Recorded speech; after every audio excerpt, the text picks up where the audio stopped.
সুলতান মোহাম্মদ কানউরি আয় রায় দিয়েছে, এখন আমাদের রক্ষা নাই, আর জীবনে কোনোদিন বউ দেখা হবে না, আর কোনোদিন ছেলে মেয়ের মুখ দেখবো না, এখন তো ফাঁসি হয়ে যাবে। এই অবস্থা কেন হইল? সাধারণ লোকের বাড়ি যদি চুরি করতাম, দইরা জেল দিলে কয়েক মাস জেল খাইতে আবার বাড়িতাম, কিন্তু বাদশার বাড়ির কেন গেলাম? লোভে আমাদের ধ্বংস করেছে। ঠিক তেমনি ভাবে মরণ যখন করে আসবে, কিয়ামতের মাঠ যখন কায়েম হবে, ওই দিন বলবেন দুনিয়ার ধনসম্পদের লোভে আমাকেও ধ্বংস করেছে। এখন সব সুররা কাঁদে, কিন্তু একটা সুর হাসে, একটা সুরে হাসে, বাসার দিকে চাইও হাসি। আমার কেন ঘুম নাই? ঘুম না থাকার কারণ তিনটা কারণ তাফসীরের কিতাবে উল্লেখ করেছে। এর মধ্যে একটা কারণ হলো, আল্লাহ বলেন আমার দয়া মায়া বেশি হওয়ার কারণে 24 ঘন্টার ভিতরে একটা মিনিটও আমার ঘুম আসে না।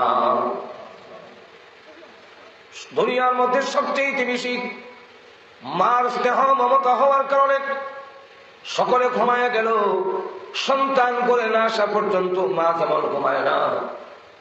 গভীর রাত্রে বাড়িতে গেলে উঠানে পা রেখে দেখবেন কারো বড় আলু দেখা যায় না, মার ঘরে আলু দেখা যায়। মা এখনো ঘুমায় নাই, সন্তানের জন্য মা জাগ্রত থাকে। আল্লাহ বলেন তোমার মার চাইতে আমি আল্লাহর কোটি কোটি গুণ বেশি দয়া মায়া। এই জন্য 24 ঘন্টার ভিতরে আমি ঘুমাই না। বলে বান্দা তুই কোন সময় বিপদে পড়ে আমি আল্লাহকে ডাক দিবে, এই কারণে আমি আল্লাহ একটা মিনিটও ঘুমাই না। 2 নম্বর কারণ হলো, আল্লাহ রাব্বুল আলামিন বলেন তোমাদের দুর্বলতা আছে, এই জন্য ঘুম আছে। আমি আল্লাহর কোনো দুর্বলতা নাই, আমার কোনো ক্লান্তিটা নাই, আমি সবগুলো পরিচালনা করি, সবগুলো আমি চালাই। কিন্তু বান্দা জানে রাখ, আমি আল্লাহ রাব্বুল আলামিন সবগুলো পরিচালনা করে সবগুলো চালানোর পরেও আমি আল্লাহর দুর্বলতা আসে না। এর কারণ দুর্বল যিনি হবেন, দুর্বলতা যার মধ্যে আছে সে কোনোদিন মাবুদ হতে পারে না, আল্লাহ হতে পারে না। আল্লাহ হইতে গেলে সবল থাকতে হবে। এই জন্য দুর্বল কোন জিনিস মানুষের খোদা হতে পারে না। আল্লাহ দৃষ্টান্ত তুলে ধরেছেন যে যারা মূর্তি পূজা করে, মূর্তি হলো কারোর ক্ষুধা। মূর্তির সামনে যে খাবার দেওয়া আছে, এই খাবার মাছিয়ে ছিনায় দুর্বল। মাছি তো খুব সবল, মাছির সাথে মনে হয় আপনারা লড়াই করে পারবেন না নাকি? ঘুমানো জাগ্রত আল্লাহ জানে, কিছু হা না করবেন তো। মাছি আপনার থেকে সবল না দুর্বল? দুর্বল কি সামান্য না অনেক? একটু জাতা দিলে আছে ঠিক না? কিন্তু ওই মাছি মূর্তির সামনে যেই খাবার দেওয়া আছে, ওই খাবার গুলো যখন নিয়ে যায়, আবার নেওয়ার সময় আওয়াজ দিয়ে আসে, ক্ষমতা থাকলে আটকাও, ঠিক নেই। আবার খেয়ে পেট ভরে যায় সময় সে আওয়াজ দিয়ে যায়, খায়া শেষ করলাম, তোমার খাওন আমি মাছিয়ে খেয়ে নিয়েছি, তুমি নিজের খাবারটা যেখানে রক্ষা করতে পারলে না। এমন খোদা কোনদিন, এমন জিনিস কোনদিন মানুষের খোদা হতে পারে না। আল্লাহ নিজে বলে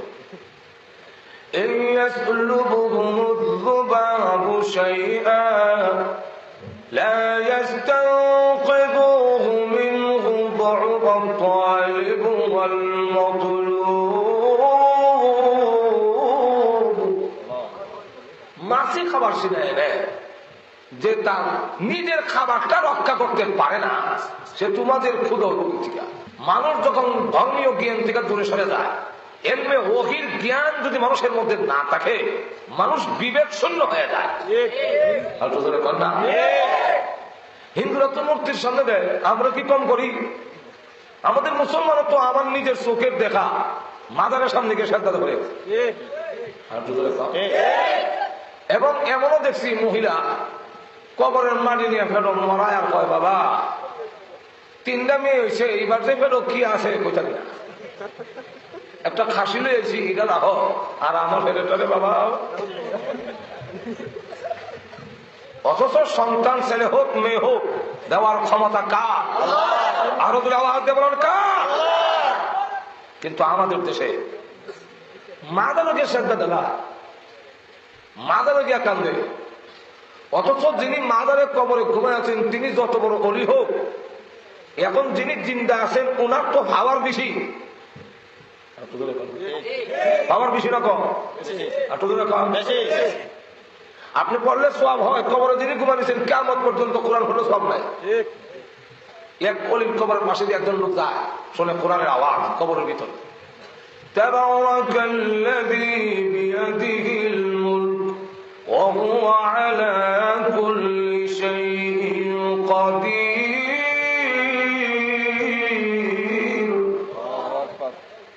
এমনি সবাই প্রতীক লোকটা বলে সুবহানাল্লাহ হইয়া জোরে চিল্লি মারছে। এমনি শুনে কবরের ভিতর থেকে আওয়াজ আসতেছে, রে পথিক তুমি সুবহানাল্লাহ বলেছো, আমি এই কবরে একবার দুইবার নয় 5000 বার কোরআন খতম করেছি। রে পথিক আমার 5000 বার কোরআন খতম করা তোকে দিয়ে দেই, তোর সুবহানাল্লাহ আমাকে দিয়ে দে। কিছু করবেন না? আমার 5000 বার খতম যে করেছি 5000 বার তোমার দিয়া দেই, আর তোমার একবার সুবহানাল্লাহ আমাকে দিয়া দাও। কেন জানোস নি? 5000 বার না 5 লক্ষ বারও যদি কোরআন শরীফ পড়ি কোন সওয়াব নাই। তোমার একবার সুবহানাল্লাহ বেহেশতের মধ্যে এমন গাছ তৈরি হয় 100 বছর দৌড়ের গোড়া দৌড়াইলো ওই গাছের ছায়া পার হতে পারবে না। আর আমরা ল্যাংটা সার কাছে কেউ চাই, কাপড় বলা বেটা ল্যাংটার কাছে কেমনে চায়? মানুষ না, তোমরা সেখানে যেতে পারো না, তোমার তো ক্ষমতা বেশি, তুমি দুর্বলের কাছে যাবে কেমনে? চাইলে তো সবলের কাছে যাবে। যেরকম ঠিক না? এইভাবে আপনারা তাহলে বলতে পারেন মূর্তির কাছে চাই কেন, ল্যাংটা আর ভণ্ডর কাছে চাই কেন? আরেক ভণ্ড দিকে দাড়ি মুখ এক সমানে লম্বা, কোথায় কোন কথা বলে চুপ করে বসে থাকে, মাঝে মাঝে বলে হাক মাওলা হাক মাওলা। আবার কোন লোককে কর তুমি বাইগন দেখাইছি, ঠিকই বাবা আমি তো বাইগন দেখাইছি, বাবা কেমন কামে লাভ দেবে না হাক মাওলা। তোর ভিডিওর মধ্যে একটা মেয়ে আছে, ঠিকই আমার ভিডিওর মধ্যে একটা মেয়ে, ও বাবা আমার কাপড়ের তলের জিনিস কেমনে কইলা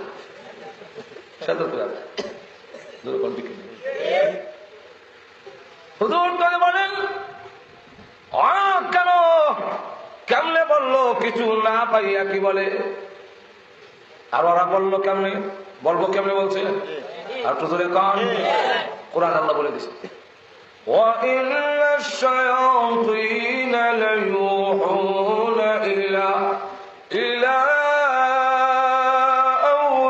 أَوْلِيَائِهِمْ لِيُجَادِلُوكُمْ। আল্লাহ রাব্বুল আলামিন বলেন যারা আল্লাহর বিধান মানে না, আল্লাহ আর নবীর তরিকা মানে না, এমন লোকগুলোর শয়তানের মুরিদ, শয়তান হলো এরার পীর। শয়তান এদের কাছে ওহী নাযিল করে লায়ুনা ইলা আউলিয়াইহিম, শয়তান তার বন্ধুদের কাছে ওহী নাযিল করে। কেন করে? লিউজাদিলুকুম, আমাদের মধ্যে বিবাদ সৃষ্টি করার জন্য। কানে কানে যখন বলে দেয় হ্যাঁ বাইগন দিয়া খাইছে আমি দেখছি, হ্যাঁ আমাদের দেখছে না তুই কয়ে দে। হে খালি গায়ে যে সময় ছিল তার পিঠের মধ্যে মেয়ে যাচ্ছে আমি দেখছি, হ্যাঁ আমাদের দেখছে না তুমি কয়ে দাও। তোমার মাধ্যমে কয়েলে তোমার কেরামতি জাহির হবে, লোকেরা তোমার মুরিদ হইলে আমারই মুরিদ হয়ে যাবে।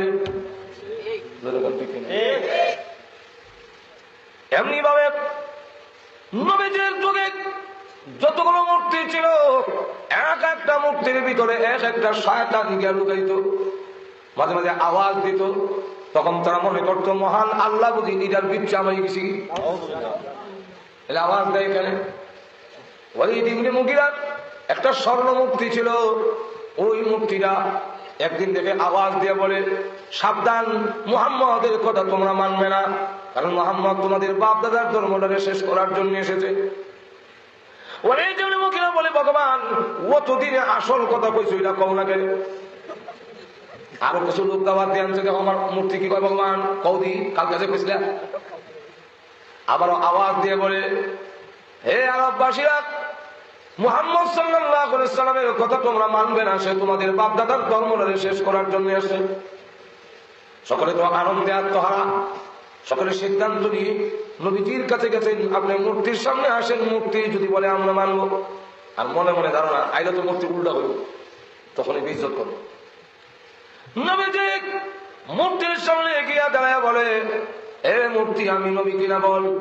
এমনি দেখে মূর্তির ভিতর থেকে আওয়াজ আসতেছে, আশহাদু আল্লা ইলাহা ইল্লাল্লাহু ওয়া আশহাদু আন্না মুহাম্মাদান আবদুহু ওয়া রাসূলুহু। এখন সব মাথা নিচে দিকে দিয়ে বলিস, রাসূল কয় কি রে, এখন কস না, এখন কি স্বীকার করতাম, কি বলবো, আমরা খুদ আর ওই উস বুদ্ধি ঠিক নেই। কালকে কি করলো আর আজ কি করলো। আল্লাহ নবী যখন চলে যাচ্ছেন, কিছু দূর যাওয়ার পরে দৌড়ে একটি লোক আল্লাহর সামনে দাঁড়ায় বলেন, ইয়া রাসূলুল্লাহ, ইয়া হাবিবাল্লাহ, ওগো নবীজি আপনি দাঁড়ান, বেয়াদবি মাফ করবেন, আমি আপনাকে দাঁড় করেছি, আমি আপনার সাহাবী, আমি মানুষ নয়, আমি জিন্নাত। এখন নবীজি ওই বলে তেমনি মহিলার মূর্তি করি একটি জিন শয়তান থেকে দেখে আওয়াজ দিত, দুধ কলা খাইবার লেগে, ডিম মামলেট খাইবার লেগে। আপনাকে অস্বীকার করে ইসলামের বিরুদ্ধে অপপ্রচার করে এইভাবে ধ্বংস করেছে জাতিকে। আমি যখন জানতে পারলাম আপনি যাচ্ছেন মূর্তির সামনে, কি আমি তখন ভাবলাম কি জানি সে দুনিয়ার লোভে আপনাকে অস্বীকার করে ফেলে। এই কারণে আপনি মূর্তির সামনে যাওয়ার আগে আগে আমি মূর্তির ভিতরে ঢুকা বেঈমান জিন্নাতটাকে দ্বিখণ্ডিত করে মূর্তির ভিতরে ঢুকে আমি কালিমা পড়ে আপনার ঈমানের সাক্ষী আমি নিজে দিয়েছি। এবং জাতিকে গোমরাহ করত। অথচ মূর্তিগুলো সম্পর্কে আল্লাহ রাব্বুল আলামিন বলেন, এরা তো দুর্বল, সুতরাং এরা খোদা হতে পারে না। মুসলমানের খোদা আরশ বলেছে এরকম না। মুসলমানের আল্লাহ, বান্দা যেখানে আল্লাহ আছেন সেখানে। ওয়াহুয়া মাআকুম আইনামা কুনতুম, তোমরা যেখানে আমি আল্লাহ সেখানে। যদিও আমরা স্লোগান দিই ইলেকশন আইলে, অমুক ভাই যেখানে আমরা আছি সেখানে, অমুক ভাই যে সময় বড় জায়গায় ভোট দেয়, আর আপনি উঠানো না আছে আর হয় অমুক ভাই যেখানে আমরা আছি সেখানে, অমুক ভাই ঘরের ভিতরে বউর কাছে আপনি তুই উঠানো। আল্লাহ রাব্বুল আলামিন বলেন, পৃথিবীর মানুষেরা রে, তোমরা যেখানে আমি আল্লাহ আছি সেখানে। আমরা আছি যেখানে, এটা তো ইলেকশনের সময় খোঁজার জোর হয়ে যায়।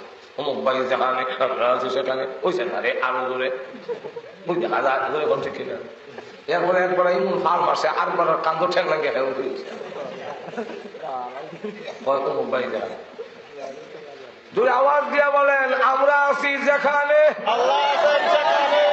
আল্লাহ এখানে। আল্লাহ রাব্বুল আলামিন বলেন, তোমরা যেখানে আমি আল্লাহ সেখানে। কিভাবে আছেন হুজুর আমরা দিতে কিনা। এটা একটা কিচ্ছা বমুনি, আরো ধরে কম কিচ্ছা কইলে পরে দেখবেন গুমো ছাড়ি দিব, কইলে তেমনি কিচ্ছা না। কিচ্ছা হইল, সুলতান মাহমুদ গাজনবী মুসলিম শরীফের মধ্যে লেখেন, তিনি একদিন ঘর থেকে বের হয়েছেন সাধারণ লোকের বেশে, দেশের জনগণের খোঁজ নেওয়ার জন্য। কারণ দেশের জনগণের আসল খোঁজ নিতে গেলে আমাদের মন্ত্রী এমপিরা তারা যদি রাস্তা দিয়ে সাধারণ লোকের মতো বের হইতো, তাই না ভাই লইলে ডাকাতি কোন কোন জায়গায় হয়, রাস্তা কোন জায়গা বাঙ্গা আর বালা এটা বুঝবে। এমনি কোন মন্ত্রী যদি সৈয়দপুর যায় দেখবেন এর আগে সৈয়দপুরের রাস্তা, এই রাস্তাটা যত গাথা আছে সব বালু দিয়ে ভরিলা। মন্ত্রী ফাজারও গাড়ি ধরে যায় আর দেহ হয়ে যায়, তখন গিয়ে ভাষণ দেয়। এদেশে রাস্তাঘাটের উন্নয়নের জোয়ার বয়ে গেছে, আমি ওই জোয়ারের ঠেলা রাস্তার সরবরাহ নাই। সাধারণ বেশে আয়া দেখো কে কোন অবস্থায় আছে। মন্ত্রী হইয়া সুরতে আইলে এটা আগেই তার দলের লোকেরা সরকারি কর্মকর্তারা সব ঠিকঠাক কইরা রাস্তায় ভালো করে ফালিশ কইরা এরপরে সব একবারে রহমতের ফেরেশতা হয়ে বিটায়। সুলতান মাহমুদ গাজনবী জনগণের খোঁজ নেওয়ার জন্য রাত 2টার সময় সাধারণ পোশাক কইরা একা একা বের হয়েছে। ব্রিজের সামনে গিয়া দেখে 4 জন যুবক বসা রাত 2টা 2:30। গভীর রাত্রে রাস্তার কোন ব্রিজে 4-5 জন যুবক যদি বসা থাকে আমরাও দেখলে দূর থেকে হইয়া অপরিণত হইলে তাহলে এই যুবকরা এত রাতে রাস্তায় গেলে হয়তো চুরি করবো, না হয় ডাকাতি করবো, আর না হয় ইফটিজিং করবো,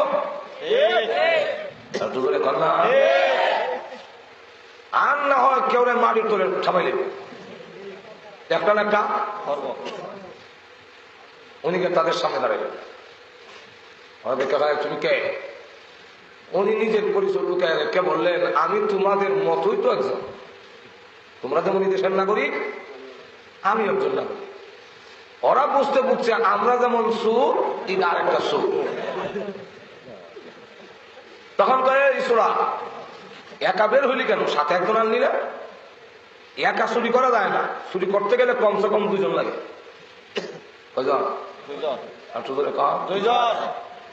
আমরা বলতে এই 2 জন লাগে যে আপনি জানেন। ছোট সময় দাদার গাছ থেকে আম পারতে হইলে একা গেলে পারতাম না, মনে হইতো যা দাদা দেখে রেখেছে। আমার আগ বাড়াই এমনি যেমন দেখি দাদা দেখে গেছে, আবার আসাম না এসে গেছে আবার। এই জন্য 2 জন লাগে, একজনের করণ লাগে, আরো জনের দেখুন লাগে, আর 2 জনের করণ না। একজনের দেখে দেখা না রে পান দাদা এখনো করতে গেলে ভালো হইলা হে ছায়া হে করে উচিত। তুমি একা বের হলে কেন? তোমাদের সাথী নাই? ঠিক আছে, বের যখন হয়ে গেছো তুমি আমরা দলে ঠিক আছে তোমরা দল ভর্তি যাও। এখন তারা পরামর্শ করে আজকে আমরা সুলতান মাহমুদ গাজনবীর বাড়িতে চুরি করতাম, কি কোনো বইয়া সল্লাহ পরামর্শ করতাম। যার বাড়ি চুরি করতো বাসার বাড়ি, বাসার সাথে কথা আচ্ছা কার কি যোগ্যতা আছে বলো? যোগ্যতা না থাকলে নেওয়া হবে না। এমনি এর যুবক কয় আমার তোমরা সাথে রাখতে পারো, কারণ আমার কানের মধ্যে এমন যোগ্যতা আছে কুকুরের আওয়াজ শুনলে আমি বুঝি কুত্তায় কি কর। তাহলে তার দরকার আছে নি? আরেক যুবক বলে আমাকে নিতে পারো। তোমার কি যোগ্যতা? আমার চোখের মধ্যে এমন পাওয়ার, জীবনে একবার যদি কেউ দেখে ফেলি সারা জীবনই হেরেছি। অন্ধকারের মধ্যে যদি কেউ দেখে লাই আমি আর বলি না, বলে তোমার দরকার তুমি কথা বলো। আরেক যুবক দ্বারা বলে আমার নাকের মধ্যে এমন পাওয়ার মজনুর মতো।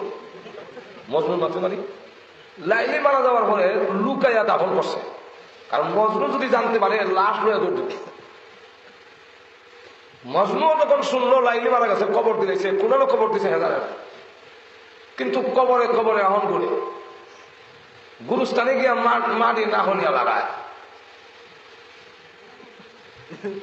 এইভাবে না লাগাইতে লাগাইতে লাইলির কবর লাগিয়ে দিয়েছে। ওইটা আমার লাইলির কবর। কেমন বুঝছো? ওই মাটির মধ্যে আমার লাইলির শরীরের গন্ধ করে। ওই সুরে কয় মজনুর মতো আমার নাকের ভাবা। মজনু আসিল লাইলির আশেক, আর আমি হইলাম মালের আশেক।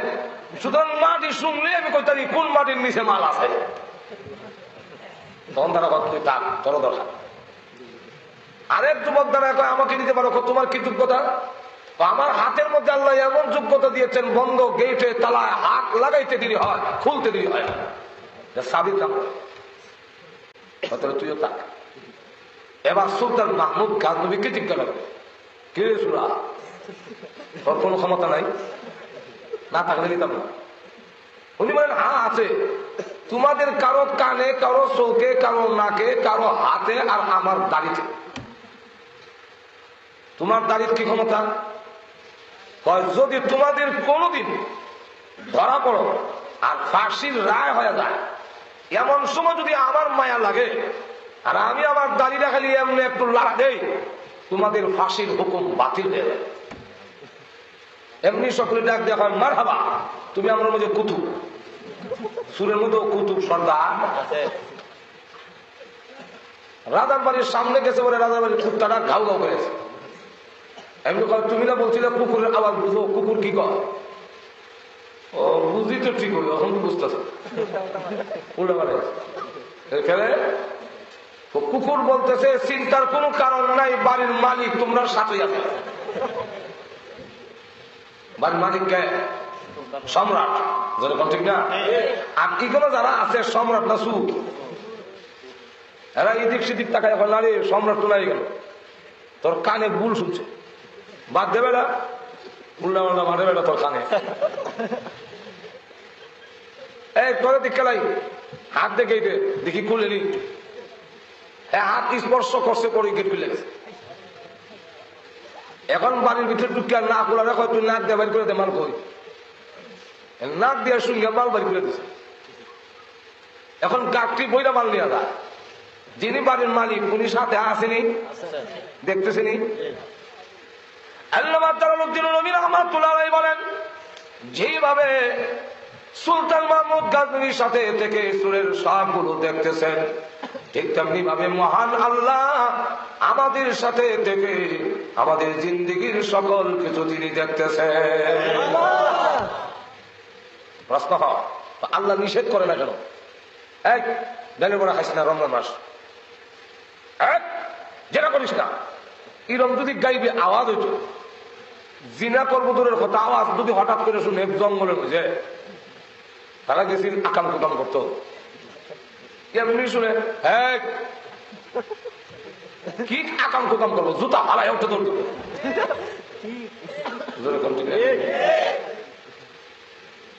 আল্লাহ নিষেধ করেন না কেন? কেন বলেন না যে গুনার কাম করিস না? এই কারণে একদলে গান গায়, যেমনি নেশাও তেমনি নাসি, ফুতুলের কি দোষ। হাকিম হইয়া হুকুম করো, পুলিশ হইয়া ধরো, স্বর্গ হইয়া ধ্বংস করো, পূজা হইয়া যারো।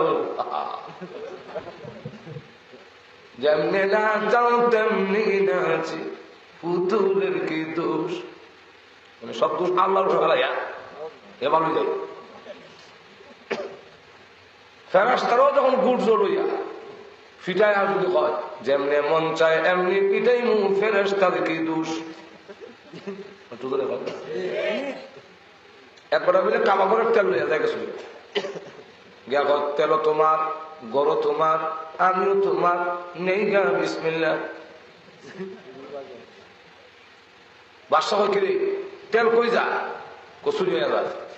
কে চুরি করে দেখতো? তো করছে কি? একজন গোয়েন্দা গিয়া দেখে এক লোক কাবাগরের সামনে দাঁড়ায়, এখন গরু তোমার, তেল তোমার, আমিও তোমার, নেই গা বিসমিল্লাহ। বাদশা তখন কয় একটা ডান্ডা লইয়া তুই গা খারস, খারিয়া কইবে কিতা কইব? তেল তোমার, গরু তোমার, আমিও তোমার, ডান্ডাও তোমার। মানে গরু আল্লাহর, আমিও আল্লাহর, তেল আল্লাহর, ডান্ডাও আল্লাহর, খাইলাও সুবহানাল্লাহ। এই কথাই যদি বলো কুহুরি কথা, যেমনি নাচাও তেমনি নাচি, বুতুলের কি দোষ? এর কোন দোষই নাই, গাঙ্গা। আল্লাহ নিষেধ করেন না কেন?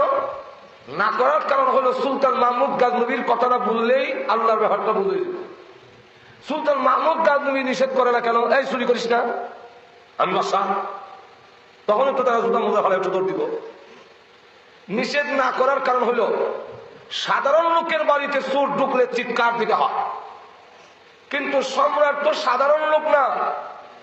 তিনি বলেন আমি এখন শুধু দেখে রাখতেছি কার ছেলে কার নাতি, চলে যাও, কোনো অসুবিধা নাই। আগামীকাল কমান্ডো হামলা চালাইয়া সব তীরে দৌড়াইয়া আনবার ক্ষমতা আমার হাতে আছে। এই কারণে এখন নিষেধ করার দরকার নাই। ঠিক তেমনি হবে আল্লাহ বলেন তুমি ডালের বড়া খাইও না, এই কথা আমার এখন কোন দরকার নাই। এই জিনা করিস না, এই কথা আমার এখন কোন দরকার নাই।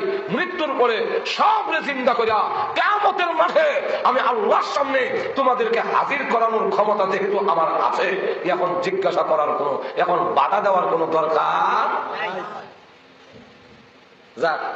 সব চোররা রাস্তা থেকে সরে গেছে, মার চালান লেগে গেছে। কি চোর দেখাইতে নিয়ম হইল তারা আগেরই কথা থাকে, অপারেশন যখন শেষ হইব, চুরি যখন শেষ হয়ে যাবে, যে যে দিকটা পারো দৌড় দিবা।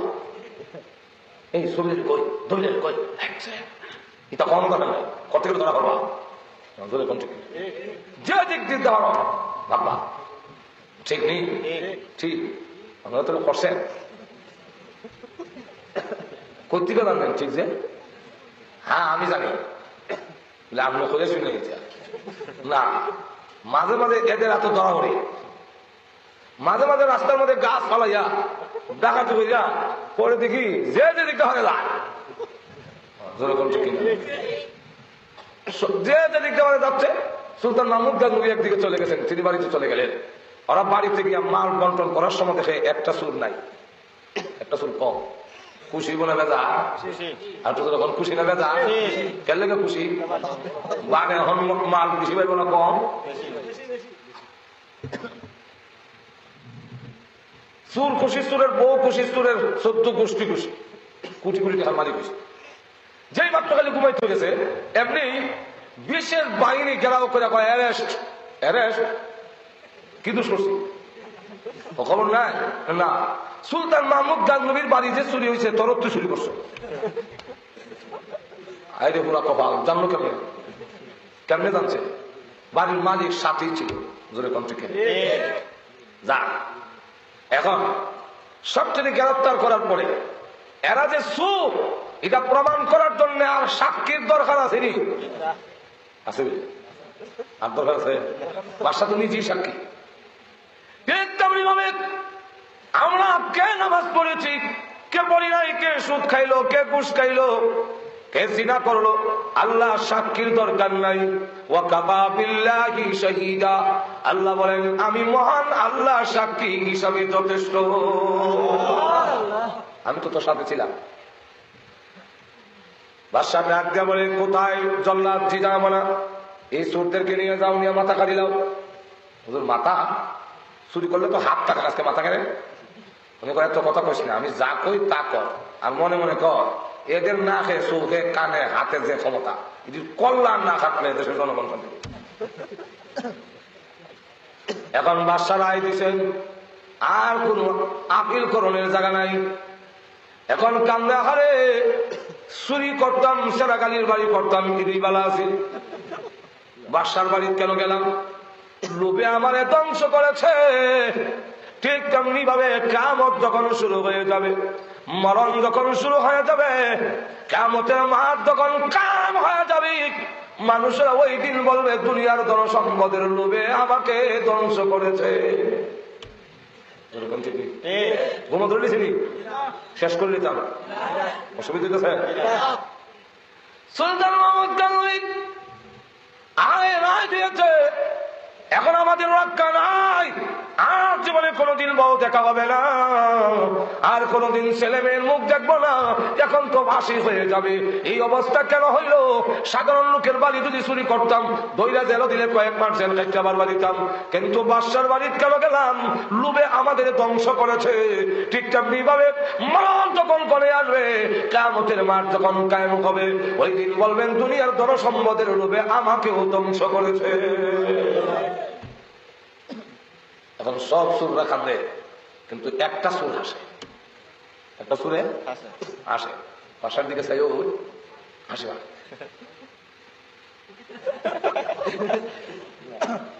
বাদশা জিজ্ঞাসা করে ফাঁসির মঞ্চে দাঁড়ায় আসস কেন?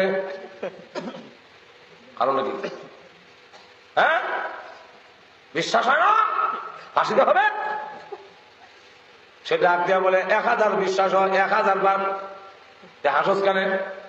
অনুমতি দিলে কম, অনুমতি দিলাম ক আমরা যে সময় আপনার বাড়িতে চুরি করতে আসবো, সব চোররা ওয়াদায় আবদ্ধ ছিলাম, যার যে যোগ্যতা সম্মতি কাজে লাগাবো, কারো কানে, কারো চোখে, কারো নাকে, কারো হাতে, কারো দাড়িতে। হ্যাঁ, যাবো না। যার কানের যোগ্যতা ছিল, কুকুরের আওয়াজ বুঝে বলছিল, ওই দিন ঠিকই বুঝছিল, কিন্তু আমরা বুঝছিলাম না। 2 নম্বর যে বলছিল, নাক দিয়া মাল বের করে দিয়েছে, হাত দিয়া তালা খুললে দিছে। আর যে বলছিল অন্ধকার রজনীতে জীবনে কাউকে একবার দেখলে সারা জীবনে চিনে, এখন তার চোখ দিয়া চিনতেছে কে কে চুরিতে ছিল। এখন শুধু বাকি আছে, আমাদের মধ্যে একটা দাড়িওয়ালা চোর ছিল, সে বলছিল আমরা যদি কোনোদিন ধরা পড়ে যাই আর আমাদের ফাঁসির রায় হয়ে যায়, ওই সময় তার যদি দয়া মায়া লাগে, দাড়ি ডানা দিলে আমরা মুক্তি পেয়ে যাব। ওই সুরের কাছে আমার সবিনয় অনুরোধ থাকবে, দাড়িটা একটু লাড়া দেন, দাড়ি একটু। সুলতান মাহমুদ কাজ তো আমার ধরে নিয়েছি, চিনলেছি তো। আমি তো মনে করছিলাম হ্যাঁ আমার সিটা তো রাত্রের অন্ধকারে দেখছে পোশাক পোশাক নাই। আর এখন আমি এজলাসে বসছি, এখন আমার সিকিউরিটি গার্ড, মাথার মধ্যে শাহী মুকুট, চেহারার কালার বদলে গেছে। এখন এই অবস্থায় হ্যাঁ আমার চিনলেন, আরে বাপ বাপ, এর চোখে কেমন হওয়া চিন্তা করে। এমনি ডাক দিয়ে বলে, যা তোর এই মহৎ গুণের কারণে আমি তোকে মাফ করলাম, আর তোর উসিলায় সমস্ত সাথীদের মাফ করে দিলাম। আর না নিজে ধরা পড়ে। ঠিক তেমনি জালালউদ্দিন রুমি রাহমাতুল্লাহ আলাইহি বলে, কিয়ামতের কঠিন ময়দানে আল্লাহ যখন বলবেন, ওরে আব্দুল সাত্তার, রমজান মাসে ডালির বড়া খাইছিলে কেন, জাহান্নামে যা। এরে আব্দুল গফফার, জিনা করছিলে কেন, জাহান্নামে যা। এরে আব্দুল মালিক, তুই কেন সুদ খাইছিলে, জাহান্নামের আগুনে যা। ওরা কাঁদবে, আরে দুনিয়ার লোভে আমাকে ধ্বংস করেছে, দুনিয়ার ধন সম্পদের লোভে, দুনিয়ার টাকা পয়সার লোভে আমাকে ধ্বংস করেছে। আজকে হাসরের মাঠে আটকা পড়ে গেলাম, আমার মাল আমার কাছে আসে না। আসবে তো হয়ে গেছে নাকি? ধন সম্পদ কাজে আসবে, কাজে আসবে না। তাহলে এখন চিন্তা করেন, তাহলে আমার রাগ হয়ে গেছে অনেক, আর বেশি লম্বা করা যাবে না। এখন লক্ষ্য করে দেখুন, সুলতান মাহমুদ গাজনভী যেমন তাদেরকে মাফ করে দিয়েছেন, ঠিক কিয়ামতের কঠিন ময়দানে এক দলকে বলবে জাহান্নামে যাও, আরেক দল হাসবে, জিজ্ঞাসা করবে হাসো কেন, তোমাদের কি ভয় হয় না? তারা ডাক দিয়ে বলবে, প্রভু গো, নির্জনে আমি গুনাহ করি নাই, তুমি আল্লাহরে ডরাইয়া আমি হোটেলের লাল পর্দা কালা পর্দার ভিতরে ডালের বড়া খাই নাই, তোমারে ভয় পাইয়া তুমি যে আমার সাথে ছিলে এই দলে আমি করি নাই, পানির নিচে ডুব দিয়া কেউ নাই গো, কিন্তু পানি পান করি নাই তোমারে ডরাইয়া। আল্লাহ, আমি কিন্তু বদরের নামাজের সময় ঘুমায়া থাকি নাই তোমারে ডরাইয়া, তোমার কারণে আমি গুনার কাজ করতে পারিনি, তোমাকে আজকে চিনে ফেলেছি। পৃথিবীর শ্রেষ্ঠ স্থান মসজিদে গিয়ে বসলো, এমন সময় হাজির হয়েছে আল্লাহর রহমত এমন ভাবে প্ররস্ত হয়, যে সময় শয়তান আকাশের দিকে দৌড়ায়। আল্লাহ, আমি শয়তান, আমি জানি আমি শয়তানির রাজিম, মিনাশ শয়তানির রাজিম, আমি বিতাড়িত শয়তান, আমি পাবো না, কিন্তু আমিও আশা ছাড়ি না, তোমার রহমত যে বড়, মনে হয় আমি শয়তানও একটা বাট পাইলিতাম ভারী। এই জন্য শয়তানও বলে আজাজিল গুয়াত, শয়তানের আরেক নাম আছে আজাজিল, আজাজিল গুয়াত নসিবে বুড়াম। শয়তানেও কয় আমারও একটা অংশ দিলেই তো ভাবে আল্লাহ যে দয়ালু, কিন্তু তারা দেয় না। আকাশের দিকে দৌড়া, ওই নতুন রহমতের সময়, এখন যে সময়, এই সময় যদি কোনো বান্দা বান্দি অনিচ্ছা সত্ত্বেও আল্লাহ বলে উচ্চারণ করে, সেই শব্দটাও মহান আল্লাহর দরবারে ডাইরেক্ট গিয়ে পৌঁছে যায়, আর কোনো বাধা নেই। নাকে শ্বাস ফলাইলেও শোনা যায়, বাদ থেকে শোনা যায়, ডাইরেক্ট যায়, আর নিরক্ত সব। ঠিক তেমনি হবে এই নজরুলের আমাদের সবার কোন মানুষ যদি আল্লাহ বলে ডাক দেয়, তাম দুনিয়া ঘুমায় আছে, আল্লাহর গুনাহগার বান্দা ঘুমায় না, চোখের পানি ছেড়ে দিয়া কাঁদলে তার ডাক ডাইরেক্ট মহান আল্লাহর দরবারে পৌঁছে যায়। নজরুলের রহমতের সবার মসজিদের কোনায় গিয়ে বসে কাঁদলে, প্রভু গো, ও মুসলমানের খোদা, আমার মেয়ের পেটের ব্যথা ভালো হয় না, ডাক্তার কবিরাজ দেখেছি, ট্যাবলেট ক্যাপসুল বহু খাওয়াইছি, কাম হয় না। ও মুসলমানের খোদা, আমার খোদা খোদা কিচ্ছুই নাই, অতএব তোমার দরবারে হাজির হয়েছি, তুমি মুসলমানের খোদা, তুমি সর্বশক্তিমান, শুনেছি, আমার মেয়ের পেটের ব্যথা ভালো করে দাও। আর না হয় মনে করবো আমার ভগবানের খোদার তেমন কোনো ক্ষমতা নাই, তুমি মুসলমানের খোদারও কোনো ক্ষমতা নাই। যেই মাত্র এইভাবে কাঁদতেছে, এমনি শুনে গাইবি একটা আওয়াজ কানের মধ্যে আসতেছে, কান্দিস করে আল্লাহর গোলাম, আর বলতে হবে না, তোর দরখাস্ত মঞ্জুর হয়ে গেছে, বাড়িতে যা, গিয়ে দেখ চিরদিনের জন্য তোর মেয়ের পেটের ব্যথা ভালো হয়ে গেছে। এমনি দৌড়তে বাড়ি গেট দিয়ে কে ঢুকবে, মেয়ে দৌড়ে এসে বলে, আব্বা জীবনে কত ডাক্তারের বাড়িতে গিয়েছ, কত ট্যাবলেট আর ক্যাপসুল আর মিক্সার তুমি আমারে খাওয়াইছো, ফাইল খাওয়াইছো, ভালো হয় না, আজকে কোন ডাক্তারের কাছে গেলা গো আব্বা? তুমি না বলছিলে ডাক্তারের কাছে যাচ্ছ, কোন ডাক্তারের কাছে গিয়েছিলে? ট্যাবলেট দিল না, ক্যাপসুল দিল না, আমার পেটের ব্যথা ভালো হয়ে গেল। আব্বা গো একটু বলো না, কোন ডাক্তারের কাছে গিয়েছিলে? আমাকে বলো, এমন ডাক্তারের উপর আমি সারা জিন্দিগি ভর আমি করবো। আব্বা কোনো কথা কয় না, চোখের পানি ছেড়ে দিয়ে কাঁদলে, জিজ্ঞাসা করে কথা বলো না কেন? এমনি ডাক দেয়া বলে, কেন কথা বলি না গো মা, জানোস নি এতদিন পর্যন্ত ভুল পথে ছিলাম, আসল ডাক্তারের সন্ধান পাইনি, আজকে আসল ডাক্তারের সন্ধান নিয়ে এসেছি। মা গো তুই কি ওই ডাক্তারের কাছে যাবি? মেয়ে ডাক দেয়া বলে, শুধু যাবো তাই না, সারা জিন্দিগি এমন ডাক্তারের গোলামি করবো। আব্বা ডাক দেয়া, মা গো তাই যদি হয় গোসল কর, আমিও গোসল করি, চলো ওই ডাক্তারের কাছে যেতে হইলে মসজিদের ইমাম সাহেবের কাছে যাই। ইমাম সাহেবের কাছে এসে বলেন, হুজুর আমাদের কালিমা পড়ান, আমরা এখন ফিরে এসেছি, বুঝতে পেরেছি আল্লাহ ছাড়া আর কোনো মাবুদ নাই। এই নজরুলের রহমতের সময়, যে সময় আল্লাহ ঘুমায় না, এই সময় আপনারা বসে আছেন আল্লাহ দ্বীনের আলোচনা শোনার জন্য, আল্লাহ এবং তার রাসূলের ভালোবাসা নিয়ে, যেরকম ঠিক কিনা? হয়তো আজকের এই বসাটাই আমাদের নাজাতের জন্য উসিলা হয়ে যেতে। আল্লাহ এই অবস্থা দেখে কুদরতি ক্যামেরা দিয়ে ছবি উঠাইতেছে, হাসরের মাঠে ছবি দেখানো হবে, কিয়ামতের মাঠে আপনি আমার ছবি যখন দেখানো হবে হাসরের মাঠে, ওই দিন দেখবেন মাহফিলে যে বসা, আল্লাহ জিজ্ঞাসা করেন ফেরেশতাদেরকে, এত গভীর রাত্রে এরা বসা রইল কেন? এদের কি বাড়িঘর নাই? আল্লাহ আছে। এরা কি আর ঘুম নাই? আছে। ঘুম আরাম করলো কেন? কেন এই জায়গায় বিছনা বসে আছে? তাদের বিছনা কি নাই না আছে কেন? আল্লাহ আপনাকে পাওয়ার জন্য, জান্নাত পাওয়ার জন্য, জাহান্নাম থেকে মুক্তি পাওয়ার জন্য। আল্লাহ জিজ্ঞাসা করেন ফেরেশতারা, রে বলো ওরা কি কোনোদিন আমি আল্লাহকে দেখেছে? না দেখে নাই। জান্নাত জাহান্নাম দেখছেনি? না দেখে নাই। যদি দেখতো তাহলে কেমন অবস্থা হইতো? ফেরেশতারা কয়, আল্লাহ এরা বাড়িঘর সাজা দিয়ে পাহাড় জঙ্গলে চলে যেত। আল্লাহ ডাকতে বলেন, মুরশিদুকুম আন্নী কাদ গফারতু লাকুম, ওরে ফেরেশতারা তোমরা সাক্ষী থাকো, আমি আল্লাহ তাদের জিন্দেগীর গুনাহ মাফ করে দিয়েছি। না আজকের বসা যদি কবুল হয়, নাজাতের উসিলা হয়ে যেতে। আসলে আমি যে আয়াতটা পড়ছিলাম, এই আয়াত না বললে তো হয় না। আগে একটা পরিবেশ তৈরি করো লাগে, খাইতে গেলে আগে খাওয়ানোর একটা পরিবেশ তৈরি করতে হয়।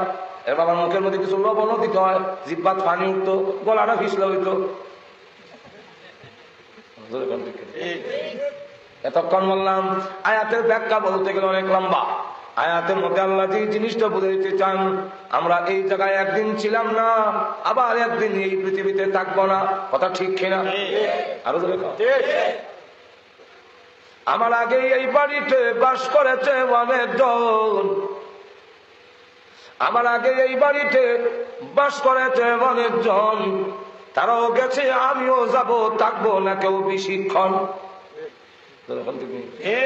আমরা মনে সারা জীবন থাকবা, ব্যবসা কত বোঝা এরকম। আমার আগে এই বাড়িতে বাস করেছে অনেকজন, তারাও গেছে, আমিও যাব, থাকবো না কেউ বেশিক্ষণ, সব চলে যেতে হবে। তাহলে আসছি কোথেকে, আসি কই, যাব কোথায়? এই কথা তারা বলতে পারে না। আমাদের সমাজের লোকেরা তারা পাগল কয়। আস্তে আমাদের দেখা হয়েছে, ভাই কোথেকে আছে, কোথায় না, এমন যেন আসেন, কই আছে জানি না, কই যাবেন কোথায় না, আপনারা বলবেন এই বেটার সাথে মারতে লাভ নাই, এটা পাগল। আমরা কই থেকে আইলাম, আসি কই, যাব কোথায়, এই কথা যারা ভুলে গেছি বলতে পারি না। আমি দুনিয়াতে যত বড় বুদ্ধিজীবী হই না কেন, মহান আল্লাহর কাছে আমরা পাগল। কোথেকে আসলাম, কোথায় আছি, যাব কোথায়? আমার আগে তো অনেকজন ছিল, তারা তো আমরা এখন ইয়াদ হয় না, ভুলে গেছি। বাপ মরে গেল কয়েকদিন কান্দে, 3 দিন গেলে, 1-2 দিনের বিচ্ছুতি গেলে কেউ কালো তোমার কান্দে যায়। 40 হয়ে গেল কেউ তোমার বাপ মারা গেছে, ও নাই 1 বছর গেলে কি মাঝে মাঝে জিয়ারত করলো, আর সবিনা খতম করা, সবিনা মাইক দিয়া মানে শুনতো, আর তারা জামাই ঘুমাইতো। আমি নিজেও প্রথম আমি শেষ করিয়া তখন সবিনা করতাম। আমরা সবিনা লাগাই দিয়া দেখি সব দল লাগাই ওগুলোই জামাই বললো নাক ডাহা, আর আমরা কামনা লাগাইছি আর কি বলো। আগে সবরাও মনে হয় কেউ যখন শুনি না নাই, ও ঘুমাইয়া ঘুমাইয়া জানা মনে হয় আইডি হয়, খালি শুনবেন ইয়া বানি ইসরাঈল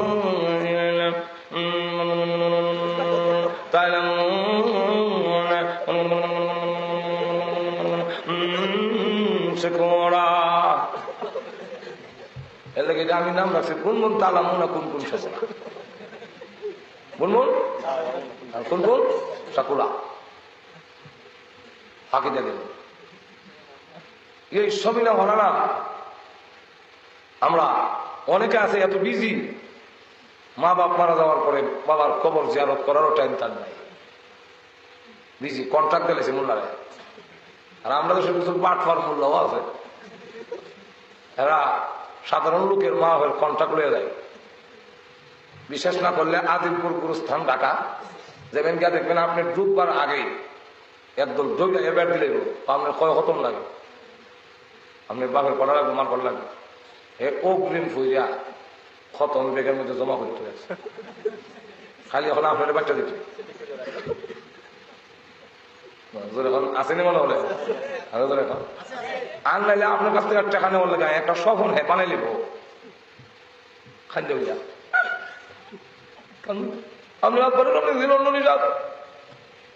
আমি আপনার সামনে দেখছি, তাই বলো ময়লা ছোলার মধ্যে ফুল রয়েছে, খাবারটিও ছিঁড়া হলা, আর আমার কাছে খাওয়ান বাদ খুঁজতেছে।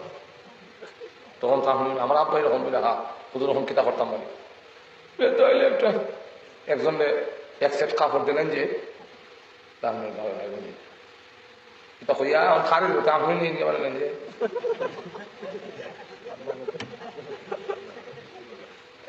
এরকম কিছু পাট পা আর তোদের আসেনি। আর আপনার মনে করলেন বিজি এবারে যখন আদায় করে নেবো তো সারলাম, হ্যাঁ কন্ট্যাক্ট করলেছি বছরে 500 টাকা, আমার বাপের সালাম দিয়ে আমার বাপের কবর ফেসে যায়, সালাম আলাইকুম ইয়ার খবর তোমার সারা খালি সালাম দিছে আমি দেওয়া যাই। আচ্ছা এইভাবে দিল হইব পাহাড়ে তীর বানাতে থাকে, এরা থাকতে থাকতে তার দিল এমন শক্ত হয়েছে, শরীরের সামনা যেমন শক্ত হয়েছে, দিলও শক্ত হয়েছে, বাপ মরলে মা মরলো সবাই হারিয়ে এলাকা কয়েকজনের পয়সা আনছে কান্ত। আমার বাপ মারা গেছে, আমরা সমাজের নিয়ম তো কিছু লোকে চিল্লায়, তো আপনি কিছু কাইনা দেন 100 টাকা, তখন এবার 100 টাকা বলতে হয় 3 বার মা মারা গেছে, আমার কি তো হয়েছে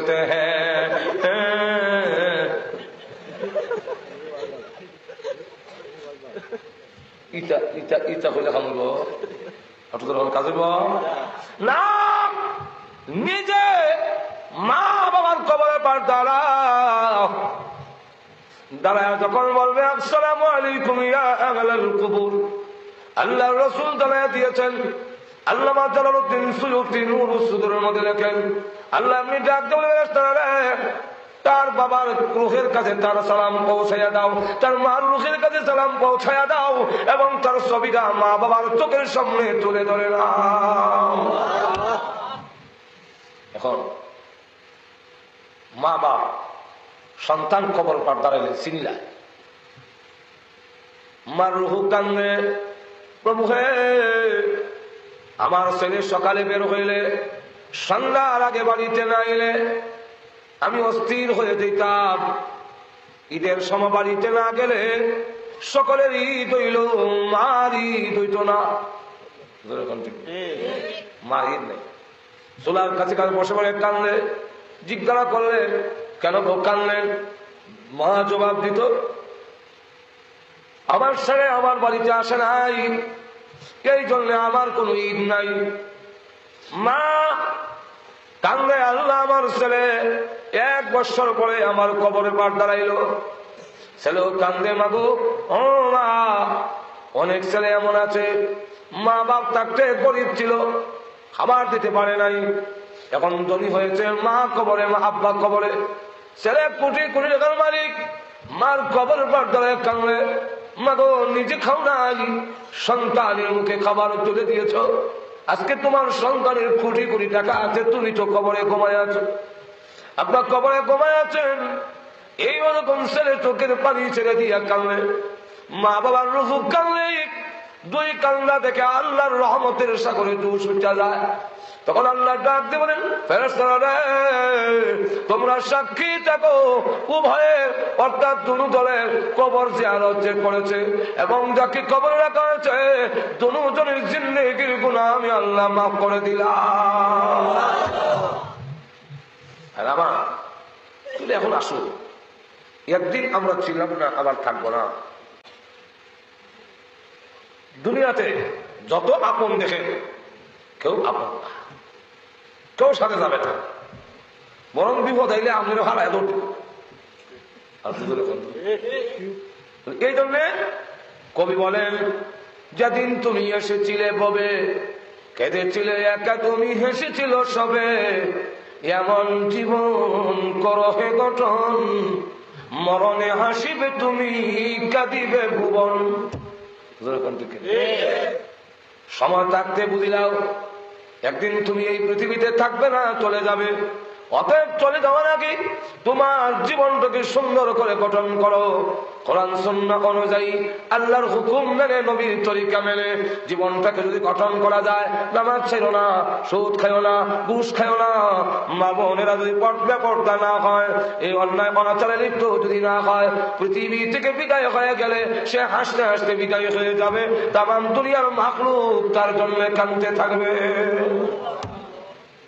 এই জন্যে আল্লাহ রসুল বলে, চলন বাড়া যা, মরণ বাড়া থা, আর মরণ বাড়া যা, কবর হাসর নসর বাড়া থা। তাইলে ওয়াজ নসিহতের মূল উদ্দেশ্য হইল আমাদের চরিত্রের পরিবর্তন করে সুন্দর জীবন গঠন করা। ধরে কোন ঠিক আল্লাহ আপনার তৌফিক দাও, সকলে বলেন আমিন, আরো ধরে বলেন আমিন। দুরূদ শরীফ পড়ি, আল্লাহুম্মা সাল্লি আলা সাইয়্যিদিনা মাওলানা মুহাম্মদ ওয়া আলা আলিহি ওয়া সাল্লাম আলা সাইয়্যিদিনা। দুটো বলে জানেনি আইছি যে আল্লাহুম্মা সাল্লি আলা সাইয়্যিদিনা, এমন আইছি তো জানেন। اللهم صل على سيدنا ومولانا محمد وعلى آله وأصحابه وبارك وسلم. أستغفر الله إن الله غفور رحيم. أستغفر الله إن الله غفور رحيم. اللهم آمين. ربنا ظلمنا أنفسنا وإن لم تغفر لنا وترحمنا لنكونن من الخاسرين. ربنا اغفر لنا ولوالدينا رب ارحمهما كما ربياني صغيرا. رب ارحمهما كما ربياني صغيرا রব্বুল আলামিন तमाम জীবনের গুনার বোঝা মাথায় নিয়ে আসামির বেশে অপরাধীর বেশে বিক্ষোভ কাঙ্গালের মতো আল্লাহ গুনার উপরে লজ্জিত শর্মিন্দা হয়ে তোমার শাহী দরবারে হাত বাড়াইলা মেহেরবানি করে জিন্দেগির গুনাহ মাফ করে দাও আল্লাহ। জানি না আজকের এই মুনাজাত কার জন্য, জানি জীবনের শেষ মুনাজাত। কত মানুষ ঘুমায় আর উঠে না, কত মানুষ ঘর থেকে বের হয় আর করে ফিরে আসে না। আল্লাহ জানি না প্রভু হে, কোন দিন জানে কার নামে মৃত্যুর পরোয়ানা জারি হয়ে যায়। আমার এই বয়সের কত যুবক কবরে ঘুমাইয়াছে, আমার জীবনের কত সাথী পৃথিবী থেকে চির বিদায় হয়ে গেছে। আল্লাহ জানি না কোন দিন জানে আমিও কবরের বাসিন্দা হয়ে যায়। মৃত্যু আসার আগে আগে মেহেরবানি করে আমাদের তুমি মাফ করে দাও আল্লাহ, আমাদের তুমি মাফ করে দাও। আমরা যে উদ্দেশ্য ধরেছি প্রত্যেকের নেক আশা পূরণ করে দাও। আমাদের মধ্যে যারা অসুস্থ বিমারি আছেন সেবা করে দাও আল্লাহ। অভাবগ্রস্ত যারা আছেন অভাব দূর করে দাও আল্লাহ। মুসিবতে যারা আছেন উদ্ধার করে নাও। পেরেশানি যাদের আছে আল্লাহ পেরেশানি দূর করে দাও আল্লাহ। আমাদের আওলাদ গুলোকে নামাজি দিনদার পরেজগার বানায়া দাও আল্লাহ। ও প্রভু, আমাদের স্বামী স্ত্রীর মধ্যে মিল মহব্বত বাড়ায়া দাও আল্লাহ। আজকের এই মাহফিলের আয়োজন করেছেন শোনার জন্য যারা এসেছেন, পর্দার আড়ালের লাগাল মা বোনেরা চলে এসেছেন, টাকা দিয়া পয়সা দিয়া বুদ্ধি দিয়া সাহায্য সহযোগিতা যারা করেছেন, সকলের জন্য আল্লাহ ও প্রভু, সকলের জন্য এই মাহফিল কিয়ামতের মাঠে নাজাতের ওসিলা বানাইয়া দিও রব্বুল আলামিন। আমাদের পক্ষ থেকে লাখ কোটি দরুদ আর সালাম সোনার মদিনা পৌঁছে দাও। কবরে ঘুমিয়েছেন সকলের কবরের আযাব মাফ করে দাও। এই এলাকার মাটির নিচে যত মুর্দা ঘুমাইয়া আমাদের মুখের দিকে হাতের দিকে তাকায় রয়েছেন আল্লাহ, তাদের কবরকে জান্নাতের বাগান বানায়া দাও আল্লাহ। ও প্রভু, মেহেরবানি করে আমাদেরকে তুমি কবুল মঞ্জুর করে নাও। আমাদের পক্ষ থেকে লাখ কোটি দরুদ সালাম সোনার মদিনা পৌঁছাইয়া দাও। যত মুমিন মুমিনাত কবরে ঘুমায় আছেন সকলের কবরের আযাব মাফ করে দাও রব্বুল আলামিন। বিশেষ করে আমরা হাত বাড়াইলাম আল্লাহ, আমাদের মা বাবার কবরে আযাব দিও না, মা বাবার কবরকে জান্নাতের বাগান বানায়া দাও রব্বুল আলামিন। আল্লাহ ও প্রভু, আমরা হাত বাড়াইলাম জানি না বুকার মালাই কারা বানাই আল্লাহ, আমাদের মা বাবার কবরকে জান্নাতের বাগান বানায়া আল্লাহ। লিটন ভাইয়েরা এবং ওনার ভাইয়েরা আল্লাহ মানুষ গুনার কামের আয়োজন করে, ওনারা প্রতি বছর ওয়াজ মাহফিলের ইন্তজাম করে আল্লাহ। মেহেরবানি করে আল্লাহ মা বাবার কবরকে জান্নাতের বাগান বানায়া দাও আল্লাহ। ওনারা প্রতি বছর একদম মাহফিল করেন আল্লাহ, আত্মীয় স্বজন এবং কবরে যারা ঘুমাইয়াছেন তাদের সওয়াব পৌঁছানোর জন্য আল্লাহ। এই মাহফিলকে ওসিলা করে ওনাদের আব্বা আম্মা, আমাদের আব্বা আম্মা, দাদা দাদি, নানা নানি, মা বাবা, শ্বশুর শাশুড়ি, চাচা চাচি, বুবা বুড়ি, খালা খালু, মামা মামি আল্লাহ যারা কবরে ঘুমাইয়াছেন সকলের কবরের আযাব মাফ করে দাও রব্বুল আলামিন। আমাদেরকে মক্কা মদিনা বারবার জিয়ারত করার তৌফিক দাও। মরণের সময় ঈমানের সাথে মরণ দিও, বেঈমান বানাইয়া কবরে নিও না। ربنا تقبل منا إنك أنت السميع العليم وتب علينا إنك أنت التواب الرحيم آمين.